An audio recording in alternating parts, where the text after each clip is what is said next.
Hey everybody, Riley here. So I'm back this week with the second part of my body jewelry mini-series. Again, I want to point out I'm not a professional. This is just my personal opinion and from my own experiences. So I'm going to go ahead and get started. This video, if you watched my first one, was about jewelry material. So if you'd like to watch that, I will link it up below here, as well as down in the description box. So first, this video, I'm going to go ahead and talk about type of body jewelry. So a CBR, a barbell, internally threaded, externally threaded, all that good information, as well as throw out some brands that are highly recommended by APP certified piercers. So I'm going to go ahead and start here with type of jewelry. So the first type I'm going to talk about is internally or externally threaded and what the difference is. So I have a couple of examples here as well, just to show you what I'm talking about. So I'm going to start with externally threaded. So what I have here is an externally threaded industrial barbell. So that, as you can see, are the threads on the outside of the barbell as opposed to on the ball itself. That's what external threading means. So when you pull that through any of your new piercings or old piercings, those external threads are going to cause trauma to the piercing site. Because what they're doing is they're pulling a not smooth surface through the piercing, so that could rip it and cause trauma. So I do not recommend, nor do I use, externally threaded jewelry. I only use internally threaded jewelry. An example of internally threaded jewelry would mean that instead of having the threads on the barbell, they're on the inside of the barbell and then they're on the ball. So that is what I recommend, and that's what I've always used, and it's generally higher quality. Next, I'm going to go ahead and move on to CBRs. That would just be a captive bead ring. I have an example here from Anatometal. So what you have here is just a ring with two discs that were screwed on, and then this bead, you just pull this apart and that comes right out. That's a captive bead ring. It's pretty simple. They come in different diameters, so you want to make sure you have the right diameter for the type of piercing that you have. Next, I'm going to go ahead and talk about labrets, which can be used in noses, they can be used in lips, and probably other ones as well.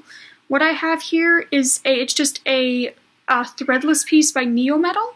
So I'll go ahead and show you. This is the top. It's just a Trinity, I believe champagne crystals in this one. And that's what the back looks like. It's just flat. And then it just comes apart. And then the two pieces just snap together. So I highly recommend these. I've had a lot of success in lip and nose rings with the threadless jewelry. So those are the examples of jewelry that I have. As far as other things you should know, if you have body jewelry that's painted or coated, that's not a good thing because that can chip off inside of your piercing and cause infection. So that is not good. Anodizing is good. So anodizing is when the color of the jewelry is changed. Anodizing is safe. Titanium can be anodized as well as multiple others. So like my tongue ring is anodized to a dark purple. So it's a titanium piece that was anodized for me. That is fine. It's just you really don't want anything that's painted or coated, as that can chip off, and that would not be good. As well as gauge is important. If you have a piercing that is at the wrong gauge, it can reject or migrate, as well as if you have a ring or a barbell that's not the right size, it can cause rejection and migration, as well as it can suffocate your piercing, which can cause an infection.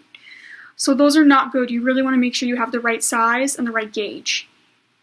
Especially, if you have a tongue ring, they swell up a lot when they're first pierced, so you have to have a longer bar, and then switch to a shorter one after the healing period, about 2 to 4 weeks, depending on yourself.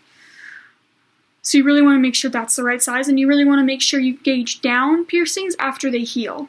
Like my tongue, I need to get a shorter bar, otherwise it can hit my teeth, I can bite on it and cause damage. As well as my gestrum, I need to change to a shorter labret, just to make sure it's not rubbing on my teeth when I smile or getting caught in my teeth, anything like that, to prevent damage to my teeth and gums. So it's really, really important. Also, if you have gems on a barbell, so I have this industrial strength piece here with opals. So you see how they're bezel set? So the metal kind of comes up around and holds the gem in place. That's how it should be. You don't want anything that's glued in. Anything with using adhesive is not good, as those can come off, and having adhesive in a piercing is really not a good idea, and it usually doesn't look as nice. So really you want something that's nice and bezel set or prong set, not glued, no adhesives or anything like that. As far as brands that sell that type of jewelry, you've got Industrial Strength, which is what this is, as well as my Labret and my tongue. You have Anatometal, which is where I got this nice captive bead ring. There's also Neometal that I talked about. They do a lot of threadless jewelry, which, as I said, is where I got the Tri-Star piece I have right here. So those are the big brands. There's also BVLA, which is Body Vision Los Angeles. They do a lot of 18 karat gold jewelry that's very, very beautiful and very high quality. Intrinsic is another brand that makes really good jewelry. Those are the big brands. I know there are others out there, but those are the ones that you're going to hear about the most. So those are going to be sold at a lot of APP certified piercing shops. That's where I get all of mine. You will not be able to buy them online. You can only buy them from a certified piercer. They're just a wholesale.